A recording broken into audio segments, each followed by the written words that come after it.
हजारीबाग के मेयर अरविंद राणा जी और संवाद के इस अगली कड़ी में वो हमारे साथ जुड़ रहे हैं।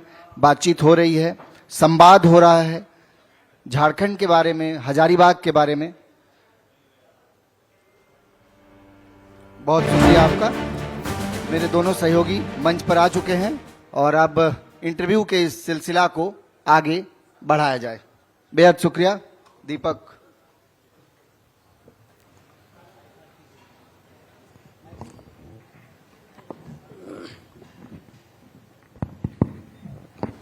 शुक्रिया नवीन।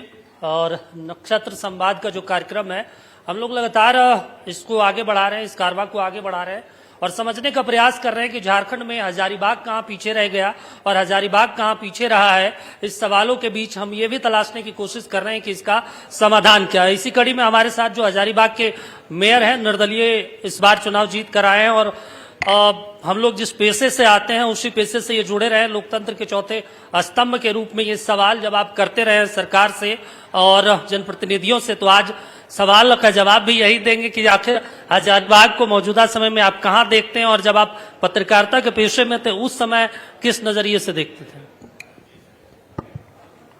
देखिए, हजारीबाग जो शहर हमारा है, शहर की हम बात करें तो शिक्षा के क्षेत्र में हम आगे बढ़े हैं, लेकिन जो मूलभूत सुविधाएं हैं वो शहर में सिस्टमैटिक नहीं है। जैसे एक उदाहरण, हमारे यहाँ नाली से नाली का कनेक्शन नहीं है। मतलब नली से नाली और नाली से नाला का जो कनेक्शन होना चाहिए, क्योंकि शहर हमारा डूबता है बरसात में और हमारा शहर ऐसा है कि पूर्व में कि आप कहीं भी पानी छोड़ते तो वो पानी टिकता नहीं।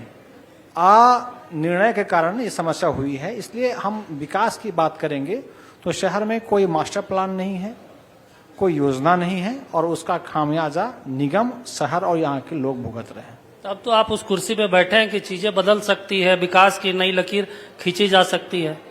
बिल्कुल, ये हम आपके माध्यम से आश्वस्त करना चाहते हैं कि आने वाला 5 वर्षों में आपका हजारीबाग एक बेहतर दिखाई देगा। हमारा झील जो देश में प्रथम ऐसा झील है जो शहर के बीच में है, हम 2027 तक आपको झील बना के देंगे और आप देखिएगा कि रांची, पटना आदि से लोग अब बाहर नहीं जाएंगे, हजारीबाग घूमने आएंगे। झील टू हिल के सपना हम साकार करेंगे। देखिए, झील की बात आप तो करते हैं जरूर, मगर झील से अगर हट के देखेंगे तो जब से नगर निगम बना है, पहले नगर परिषद हुआ करता था, फिर नगर निगम बना है और कई नए क्षेत्रों को जोड़ा गया है। जब उस क्षेत्र का आप दौरा करेंगे तो कई मूलभूत समस्याएं दिखेंगी आपको। क्या लगता है कि पहले झील जरूरी है या पहले उन क्षेत्रों का विकास करना जरूरी है? अभी प्रथम चरण में हमने अभी 8 करोड़ रुपए उस जिस छूटे हुए मोहल्ले की बात कर रहे हैं, वार्ड कूद, सिरसी, आपका दामोडी, अब जाएंगे तो इन मोहल्लों में हमने 8 करोड़ रुपए अभी दिए हैं। अभी हमने 5 बोर्ड किया है। हजारीबाग पहला निगम है जहां पर 5 बोर्ड की बैठक हम करा चुके हैं और हमने एक आपको मैं बता दूं कि हजारीबाग बोर्ड की जो पहली बैठक थी उस बोर्ड में हमने निर्णय किया है कि अब जो भी चीजें निर्माण की चीजें होंगी वो जेल से खरीदेंगे।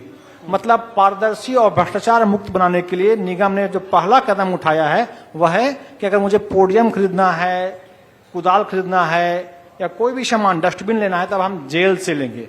सरकार का पैसा सरकार के पास और कोई कमीशन नहीं, कोई समस्या नहीं। तो ये हमारा प्रयास है कि हम बेहतर करेंगे और उन गांवों तक जाएंगे जहां पर सुविधा नहीं है। हम अपने चुनावी घोषणा पत्र में हमने कहा था कि जो टैक्स है उसकी हम रिव्यू करेंगे और टैक्स तब तक नहीं लेने का हम प्रयास करेंगे जब तक हम सुविधा नहीं दें। इसलिए हमने पहला बोर्ड में 8 करोड़ रुपए हमने पास किया है और उससे अभी टेंडर हो गया है, अब हम काम शुरू कर रहे हैं। अच्छा, झारखंड में हम कई ऐसे मेयर को हमने देखा है, चाहे रांची हो या कई और अलग अलग जिले, वो फंड के लिए रो रहे हैं कि भाई 6 महीने चुनाव के हो गए, अब नई सरकार बन गई, इसके बाद भी फंड की कमी है, सरकार की तरफ से मुहैया नहीं करवाया जाता। रांची में हमने तो देखा सांसद और मेयर आपस में ही भिड़ गए वहां पे और फिर विधायक और मेयर भिड़ गए, इस तरह की स्थिति वहां पे देखने को मिला। ये हजारीबाग में भी है? नहीं, देखिए, मनोभाव और मनोवृत्ति की चीजें हैं। सीमित संसाधन में जो बेहतर करके दिखाएगा वही तो अच्छा कहलाएगा। तो हम फंड के लिए रोए क्यों? जो मेरे पास है हम उसी से बेस्ट करेंगे। और आप देखिएगा मैं सुबह 7 बजे क्षेत्र में निकलता हूँ और रात में 9 बजे तक मुझे आप क्षेत्र में पाएंगे। मैं पहला मेयर हूँगा जो स्वयं नाली और गली जाता हूँ, निरीक्षण करता हूँ, देखता हूँ। अभी छड़वा डैम बनवा रहा हूँ मैं, 1964 के बाद से उसमें कोई ग्रीसिंग तक नहीं कराया था। मैं पहला मेयर हूँ जो ग्रीसिंग करा रहा हूँ। तो हमारा एकदम प्रयास है और कोई फंड की समस्या नहीं है। हमारे यहाँ डीएफटी है, हमारे डीसी अच्छे हैं, हमारे सांसद हैं, हमारे विधायक हैं, इस सबका कोऑर्डिनेशन है, सब लोग सहयोग के लिए रेडी हैं। और मैं पुनः कहता हूं कि आप अक्टूबर तक देखिएगा, शहर की कई गलियां हम आपको बना के दिखाने वाले हैं। क्या लगता है कि पत्रकार से मेयर एक दौर रहा, क्योंकि चौथा स्तंभ में आपने कई खबरों को लिखा, मैंने भी पढ़ा है, कार्रवाई भी हुई है। तो क्या लगता है कि अरविंद राणा जब मेयर बने हैं, लोगों ने भरोसा दिलाया, एक लहर सी चली थी, छड़ी छाप अरविंद राणा, और लोगों ने उस जगह तक पहुंचा दिया है। चुनाव का जो दौर रहा, चुनाव से लेके आज तक का जो दौर रहा है, उसमें से अरविंद राणा ने किस विकास की लकीर को खींचा? क्या लगता है कि अभी तक जो विश्वास लोगों ने जताया था, उस विश्वास पर कितना खरा उतरे हैं आप? हाँ, आप 2-3 चीज आप स्वयं बोल सकते हैं। जैसे अभी आप 1 महीना पहले तक आप जाएंगे तो हमारे शहर में कचरा की मात्रा अधिक थी। अभी मैं हर वार्ड में 2 वाहन हमने दिया है इस माह से, और कचरा हमारा कम हुआ है। हम ये नहीं कहेंगे कि खत्म हो गया है, कचरा कम हुआ है। हमने एक प्लान बनाया है, अपने वार्ड को 6 जोन में बांटा है, हर जोन के लिए जेसीबी, ट्रैक्टर, लेबर, मजदूर। और हमने ये लोगों से अपील किया कि अगर आप कचरा सड़क पर फेंक दिए तो हम उठाएंगे नहीं, आपके घर से लेके जाएंगे। ये हम प्रयास कर रहे हैं। तो अभी हमने कहा नली से नाली, नाली से नाला, ये हमने बोर्ड में पास किया, इस पर काम कर रहे हैं। कचरा उठाओ, ये हमारा चीज है। इससे हमने एक और काम किया है कि हमारे जो सफाई मित्र हैं, जो हमारे अभिन्न अंग हैं, उनको समय से वेतन मिले। और मैं आने के बाद उनको 10 तारीख तक वेतन अभी हम दे देते हैं, ये हमने प्रयास किया है। सर, एक चीज और हम समझना चाहते हैं, क्योंकि आप पत्रकार हैं, इसलिए थोड़ा ज्यादा सवाल आपसे होगा, क्योंकि बतौर पत्रकार सरकार के सामने बहुत सारे आपने सवाल रखा। आपने पत्रकारिता के दौर में हजारीबाग के एक गली को आप जानते हैं कि कहाँ कौन सी समस्या है और कहाँ उठाना है। अब और पहले के मुकाबले में पहले सवाल उठाते थे, अब जब उस कुर्सी पे हैं, आपको लगता है कि आसानी से सोल्व हो जाएगा या ऊपर ले जाना पड़ेगा इस चीज को? मैं एक तो संघ का स्वयंसेवक हूं और संघ की शाखा में यह हमें ज्ञान मिलता है कि आपकी गरिमा और देश के प्रति आपका दायित्व क्या है। तो हम जब पत्रकारिता के, तो मैंने एक मानक स्थापित किया कि इस मानक के नीचे मैं नहीं जाऊंगा। और यही कारण है कि मैं निर्विवाद रूप से आज तक अपने शहर में स्थापित हूं। मैंने यह मानक स्थापित किया है। और जब मैंने पत्रकारिता किया तो पत्रकारिता का जो एक लेवल है, वहां तक हम गए, उस दायित्व को समझते हैं, भाव को समझते हैं। और दायित्व भाव समझने के कारण ही तो मुझे शहर के लोगों ने यहाँ बिठाया। और मैं आपको बता दूं, मैं मात्र हजारीबाग में 2012 में आया हूं। आज भी मैं किराए के घर में रहता हूं। 12 आज जोड़ेंगे तो 14 साल में यहाँ रहा। और नवाचार मैं करता हूं, संघ की शाखा में मैंने सीखा है। मैं विद्यार्थी परिषद में धनबाद, गुमला, लोहरदगा, दुमका, सिमडेगा में भी रहकर प्रचारक के रूप में काम किया हूं। तो मुझे अनुभव है कि नवाचार करना चाहिए, 1 में 100 का बोध कराना चाहिए। हम पत्रकारिता करते हुए कैसे समाज की सहायता करें, इसके लिए हमने काम किया अपने खबरों के माध्यम से। और उसका ही परिणाम है कि आपका अरविंद आज यहाँ बैठा है। देखिए, जाहिर सी बात होती है कि अरविंद राणा ने कहा है कि शहर के विकास में अपना योगदान आप दे रहे हैं, परंतु किसी भी शहर का निगम क्षेत्र में अगर बात करें तो वो फुटपाथ एक ऐसा दुकान होता है जो किसी भी बड़े शहरों का श्रृंगार होता है, यह मानना होगा। परंतु उन्हें बसाने के लिए कोई भी मास्टर प्लान निगम के पास नहीं है। एज ए पत्रकार, जब से मैं पिछले 20 वर्षों से पत्रकारिता कर रहा हूं हजारीबाग में, मैंने कभी भी किसी भी निगम में या परिषद था तब मैंने देखा था कि मास्टर प्लान ही होता है, उम्मीदें दिखाई जाती हैं, फिर उजाड़ा जाता है, फिर बुलडोजर चलता है, लाखों रुपया खर्च करके दुकानें बनाई जाती हैं, मगर उन्हें बसाया नहीं जाता है। क्या कहेंगे इस पे? बढ़िया प्रश्न है, लेकिन थोड़ा स्पष्ट करना चाहिए। आपने कहा कि हम उजाड़ते हैं, बसाते हैं। पहला चीज ये है कि हम जिसको बसाएंगे उसको ना उजाड़ेंगे। फुटपाथ पर हमने किसी को बसाया ही नहीं है, यह स्पष्ट है। कुछ चीज समझना पड़ेगा आपको कि हम जिनको बसाएंगे, अगर कोई अपने मन से मेरे घर के बाहर लगा दे ठेला तो उसके लिए हम लायबल नहीं हैं। हाँ, ये इसके लिए मेरा दायित्व है कि हम कैसे जो लोग धंधा नहीं कर पा रहे हैं, जिनके पास दुकान नहीं है, उनको हम दुकान दें। तो आप मेरा बोर्ड की बैठक में मेरा पंजी देखिए, अभी हमने स्टैंडिंग कमेटी बैठक की है, हम 4 स्थानों पे 300 नए दुकान देने वाले हैं। एक सदर अस्पताल के सामने जो चुनापुर बैंक का जमीन है, वहां हम पॉलिसी बना रहे हैं। डेली मार्केट की हमारी पॉलिसी बन रही है। निर्मल महतो पार्क के पास हम पॉलिसी बना रहे हैं। हम इन स्थानों पर दुकान देने वाले हैं। एक दूसरा क्या कि ऐसा नहीं है, पूर्व के समय में भी फुटपाथ जो हमारे विक्रेता हैं उनकी चिंता की गई है। और आप देखेंगे कि हिंदू स्कूल रोड में जो दुकानें बनी है, जहां पर अभी मोटरसाइकिल बनता है, वो दुकानें फुटपाथ वालों को ही दिया गया था। वो रेंट पे लगा के पुनः फुटपाथ पर चले गए। आप मटवारी में जाइए, वहां पर जो दुकानें बनी उसमें 50% दुकानें फुटपाथ वालों को दिया गया था। वो दुकान को रेंट पे लगा के फुटपाथ पर आ गए। आप डेली मार्केट जाइए, वहां 700 दुकान हमारी है, वहां भी यही हाल है।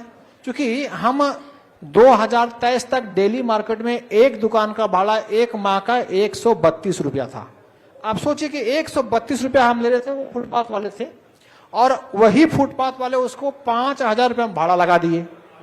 तो वो दुकान भाड़ा लगा के वापस फुटपाथ पर आ गए। इसलिए हमने कहा कि हम फुटपाथ वालों को नगर निगम ने बसाया नहीं है, इसलिए हम उसको हटाते हैं। हाँ, जिसको हम दुकान देके बसाए हैं, अगर उसकी आप बात करेंगे, उनकी बातें अलग होगी। देखिए, महापौर जो होते हैं, या महिला हो या पुरुष, वो पहला व्यक्ति शहर का होता है। निगम के पास नली, गली, सड़क, आमतौर पे ही कहते हैं कि भाई निगम में है तो आप नली हो गया, गली हो गया, सड़क की बात हम करते हैं। क्या अरविंद राणा पे फिर से मेरा वो सवाल कि भरोसा किया था लोगों ने, मास्टर प्लान कुछ बनाया है क्या शहर को विकसित करने के लिए? देखिए, हमने पहले ही कहा कि हमारे यहाँ कोई मास्टर प्लान नहीं है। 2040 तक नगर निगम का एक मास्टर प्लान है 316 पेज का। उस मास्टर प्लान को आप पढ़ेंगे तो बड़ा आपका आश्चर्य होगा कि मास्टर प्लान किसी तकनीकी ध्यान में रख के बनाया गया या किसी बच्चे ने बनाया है, वो काम का नहीं है। 2018-19 में टाटा कंसल्टेंसी को देके नालियों का प्लान यहाँ बनवाया जा रहा था। जानकारी मुझे मिली कि पैसा का भुगतान नहीं हुआ, इसलिए वो प्लान नहीं दिया गया। हम पहली बार जब आए तो हमने खोजा, भाई मेरा प्लान दिखाओ कि हम क्या करने वाले हैं, कौन सी नाली कहाँ मिल रही है। जब हम जांच किए तो चला पता, आप वार्ड 32 में जाएंगे तो मंजीत यादव के घर के पीछे जाके आप पहुंचेंगे, आप तो आश्चर्य व्यक्त करेंगे कि नाली खीरगांव से निकल के आ रही है, लेकिन मंजीत गोप के घर के बगल में नाली कहाँ जाएगी पता ही नहीं है। तो यहाँ जो भी निर्माण हुआ केवल व्यक्तियों को खुश करने के लिए किया गया। आप आशीष जी हैं, आपने कहा आपके घर के आगे 100 फीट नाली दे दिए। अब नाली इन कहाँ करेगा, आउट कहाँ करेगा, किसी के पास पता नहीं है। और इसी का परिणाम है कि हमारा शहर आज डूब रहा है। और जब मेयर हम बन के आए हैं तो हमने 2 सुधार किए हैं। एक कि अब जब भी नाली बनेगा तो 8 फीट का स्लैब रहेगा और 3 फीट का चेंबर रहेगा, 1.5 फीट का, 1.5 फीट का, ताकि हमारे सफाई कर्मी उसमें उतरे तो आराम से कुदाल चला सके। इससे पहले आप जितनी भी नालियां हैं उसका विजिट कर लीजिए, पूरे नालियों को पैक कर दिया गया। कहीं नाली में वो पानी जाने के लिए छेद तक नहीं किया गया।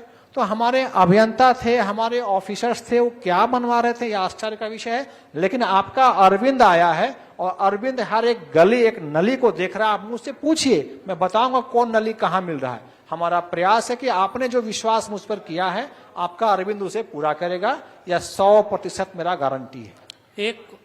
एक सवाल है, इसमें 2 प्रश्न आप समझ सकते हैं। पहला ये है कि हजारीबाग में अतिक्रमण एक बड़ी समस्या आप मानते हैं, और दूसरा सवाल आपने अधिकारियों को लेकर कहा कि रोड मैप जो बनाया गया पता नहीं किसी बच्चे ने बना दिया या अधिकारियों को समझ नहीं आता। क्या हजारीबाग में जो ब्यूरोक्रेट्स हैं वो सहयोग करते हैं मेयर को?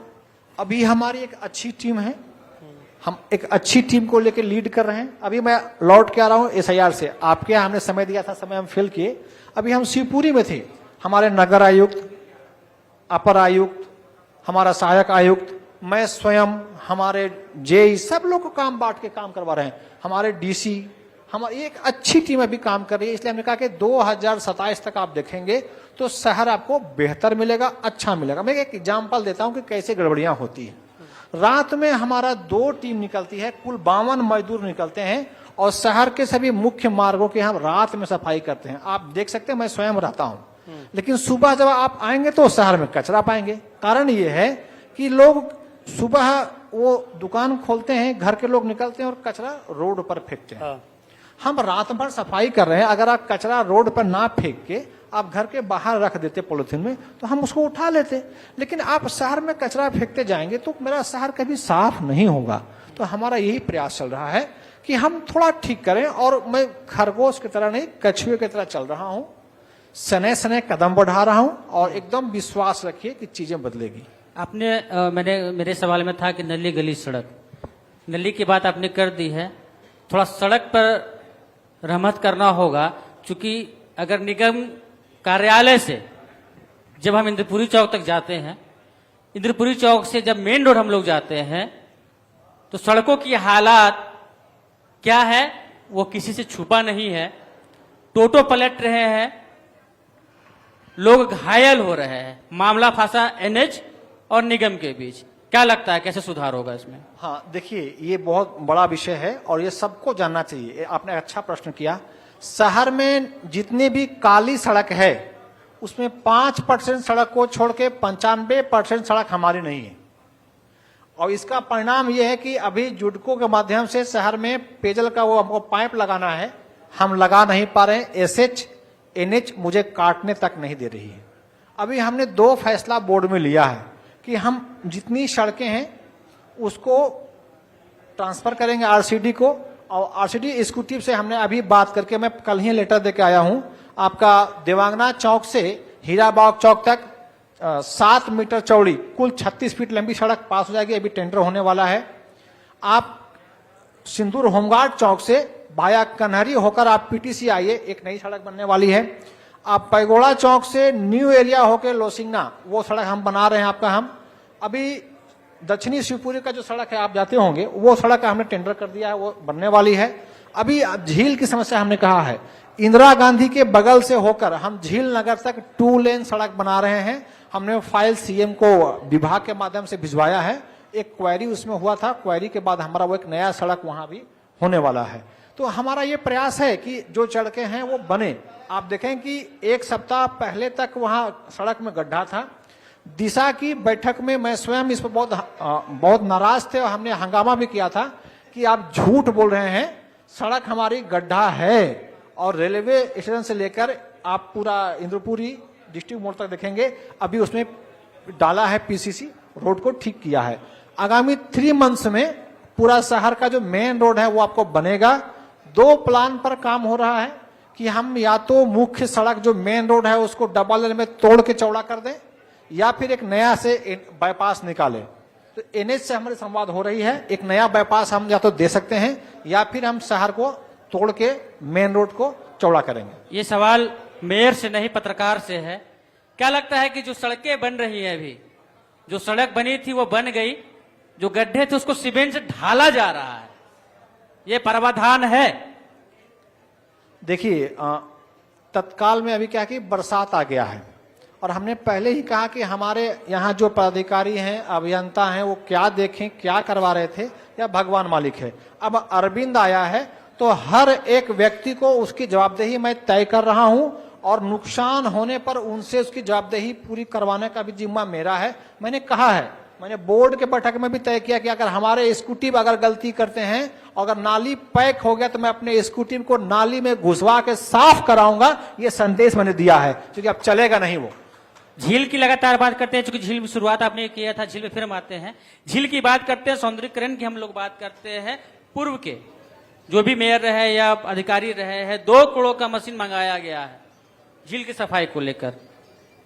प्राथमिकता के साथ मैंने खबर चलाया था, आपका बाइट भी लिया था। उसके बाद से आपने जो बताया कि कुछ मशीनरी चीजें खराबे थी, उसे ठीक करवाया जा रहा है, और ठीक करा के मात्र 2 दिन वो चला, फिर तीसरे दिन से वो बंद हो गया। तो आखिर वो 2 करोड़ मशीन किस लिए? देखिए, आप केवल 2 करोड़ की बातें नहीं कह रहे। हम जब मेयर बन के आए, शपथ 13 मार्च को लिए, हम पहला विजिट किए निर्मल महतो पार्क का। उस पार्क में हम गए तो देखे हमारे 36 नए वाहन वहां थे, 4 जेसीबी और 2 कॉम्पैक्टर वो खड़ा था। हमने पता किया, जरा पता नहीं, वो तो 1 साल पहले से खरीदा गया है, उसको अभी तक लाइसेंस की अनुज्ञप्ति नहीं मिली, इसलिए खड़ी है। केवल आप 2 करोड़ की बातें मत कीजिए। 2 करोड़ का जो मशीन है वो तो हमारी पूर्व मेयर रोशनी तिर्की के समय खरीदा गया था रांची से, और वो भी अव्यवस्था 2 करोड़ में हम जो पैसे लगाए, हम वो चाहते तो पैसा बचा सकते थे, और रांची में भी वैसे सेम मशीन है, वहां से भी हम रेंट पे ले सकते थे। तो आप निगम में जाएंगे, हम तो चाहते हैं कि आपके माध्यम से निगम की तो पूरा ऑडिट होनी चाहिए, पूरी जांच होनी चाहिए कि यहाँ इतनी करोड़ों की सामग्री कैसे खरीदी गई। हम तो बड़ा आपको ध्यान दिलाते हैं, हम आपके पद से ही बोल रहे हैं कि आपको बड़ा आश्चर्य होगा कि जो वाहन हम सस्ता में ले सकते थे उसे भी महंगा में खरीदा गया है। जांच है, हम जांच करवा रहे हैं, कई सड़कों का हम जांच करवा रहे हैं। जो सड़क 1 साल पहले बनी थी वो टूट गई। अरे क्या मजाल है भाई, हम सड़क बनवा रहे हैं या फिर वो मिट्टी का लेप लगवा रहे हैं? तो ऐसे सारे चीजों पे हम ध्यान देने वाले हैं। आखिरी सवाल है और बहुत संक्षेप में हम चाहेंगे इसका जवाब दीजिए आप। 2027 में जब हम लोग मिलेंगे या फिर अगला जब चुनाव होगा तो हजारीबाग को किस परिप्रेक्ष्य में, किस दृष्टिकोण में और किस मानक पे हम खड़े देखेंगे? आप हजारीबाग को स्वच्छ, साफ और एक व्यवस्थित शहर के रूप में आप देखेंगे। हम ट्रैफिक के लिए निविदा कर चुके हैं। यहाँ आप जब आएंगे 6 माह बाद, अक्टूबर नवंबर तक आप आएंगे तो 12 चौक चौराहे पे आपको ट्रैफिक लाइट मिलेगा। नेता का जवाब है पत्रकार का सर? नहीं, मैं एक स्वयंसेवक हूं और मैं मंच मीडिया माइक के लिए काम नहीं करता। अगर मंच मीडिया माइक के लिए मैं काम करता तो आपका अरविंद आज वहीं पत्रकार बना होता, मेयर नहीं होता। मेयर मैं इसलिए बना हूं कि लोगों को लगा कि मेरे पास एक बेहतर विकल्प है और हम सारे पार्टियों को पीछे छोड़कर मैं तो पॉलिटिक्स नहीं करता। 13 जनवरी को मेरे मित्रों ने मेरा नाम डाला था कि अरविंद ओबीसी में आता है, 1 में आता है, चुनाव लड़ना चाहिए। 13 जनवरी को हमने अपनी पॉलिटिकल कैरियर की शुरुआत की और 13 मार्च को मैं मेयर बन गया। 2 माह का हमारा पॉलिटिकल कैरियर है, मैं यहाँ पहुंचा हूँ। क्या लगता है कि महापौर से, निगम से संसद तक का सफर, लोग कहते हैं कि मेयर जो है ये निगम से संसद तक का सफर का तय, ये फ्यूचर प्लानिंग है, कितना सही है ये बात? नाम के लिए मैं काम नहीं करता। मैं संघ में मैंने सीखा कि जो आपको जिस कमरे की सफाई करने का दायित्व मिला है, मैं उस कमरे की सफाई करूंगा। और वो है ना कि कर्मण्येवाधिकारस्ते मां फलेषु कदाचन, तो हम कर्म करेंगे, फल की चिंता नहीं करना। हमने कर्म किया इसलिए मेयर बने, अच्छा करेंगे तो मुझे अंक मिलेंगे, मैं परीक्षा पास करूंगा। चलिए ठीक है, शुक्रिया कीमती समय थैंक यू निकाल कर आने के लिए और मंच पे सभी सवालों का बेबाकी से जवाब देने के लिए। ओवर टू यू नवीन। चलिए, बेहद शुक्रिया दीपक, बेहद शुक्रिया आशीष, और बहुत बहुत धन्यवाद खाना जी का जो हजारीबाग के मेयर हैं। और सबसे बड़ी बात कि पत्रकार से लेकर के और अब एक राजनीतिक प्लेटफॉर्म तक का सफर, हम लोगों की तरफ से शुभकामनाएं हैं आपको। मैं एक बार मंच पर आमंत्रित करना चाहता हूं हमारे डायरेक्टर का कि आप आएं और स्मृति चिन्ह और शॉल देकर हमारे अतिथि का सम्मान करें।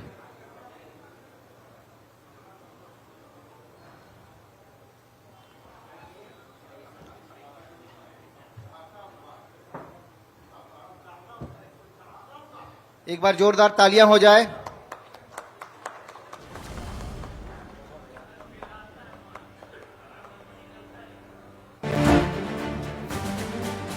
मेयर को शहर का प्रथम नागरिक कहा जाता है और जिस तरीके से तमाम बिंदुओं पर बातचीत हुई, जाहिर तौर पर संवाद का सिलसिला लगातार जारी है।